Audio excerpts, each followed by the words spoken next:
idol, good morning. Salamat dito kila idol na two brothers na lagi tayong pinapasyalan kahit taga Hala-Hala Rizal. Thank you kila idol.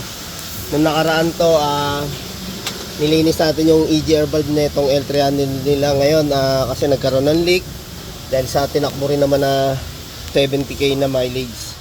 Kaya ayan, papalitan natin yung crankshaft oil seal. Ayan, binaklas natin, daming binabaklas din sa harap po. Binaklas mo rin ba starter, pre? Oo. Pati starter, kailangan natin baklasin yan, Ayan. Ayan, shout out po dyan sa mga taga Hala-Hala. Ayan mga idol, bali pina-order na namin sila boss ng Ito sa kasa po ito para sigurado tayong hindi magkakaroon ng leak. Mga idol, pagka napansin yung may leak dito sa bandang harap at hindi naman umabot ng likod, i-check nyo po yan. Pwede po sa crankshaft oil seal yan. Yung mga idol, ito parts number na ito. Pag wala kayong makuha sa may kasa na, o kaya auto supply ba, may makuha kayo na ito. Bili pala nila idol dito sa kasa, nasa 800 mahigit po ito, Ayun, daming leak, galing dito. Makita natin yung tornilyo ng pulley basa, Nakita yung mga lang sa na yung mga idol. Dito galing sa loob yan, sa oil seal yan. Mga idol, tinatanggal lang namin pinaka oil seal, Yes.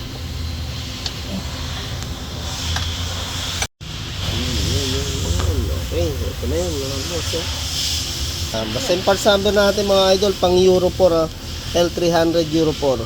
Asa na lang po kayo bimili, talagang sure na meron. Pag tumagal yan, meron na rin makukuha sa mga ibang parts yan, auto parts. Ayan, natanggal po kasi na rin ito. Mga idol, ito yung pulley natin. Dito po yan nakalagay, Ayan, Yan, ganon. Yan yung pulley natin mga idol na pinagmulan ng leak.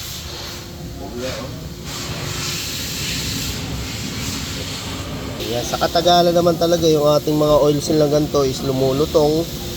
Ayun, kaya pinagmumulan na rin ng leak siya pag gastado na siya, mga paps.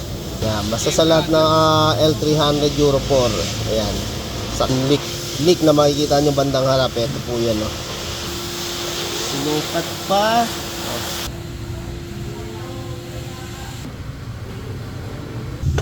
Ayan, dahan-dahan lang mga idol, bagong pinapasok natin. Ayan. Hindi natin pwede persain yan, baka masira yung oil seal. Ayun nga mga idol, na gamitin natin oil seal,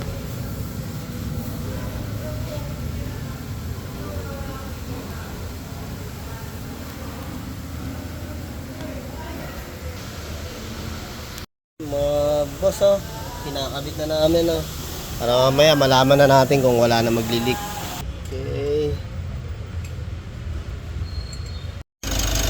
Okay mga idol, ikabit na natin. Ito, in-start na nga po natin para malaman natin yung maglilik ba.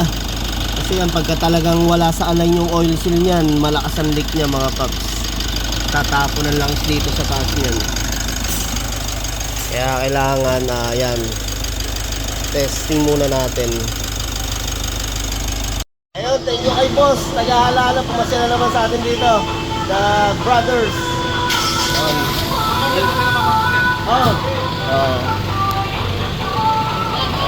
Thank you. Parang bukas pa. Ayun, thank you kay idol. Ito pa si idol. Ayan. Ingat. Apre, ingat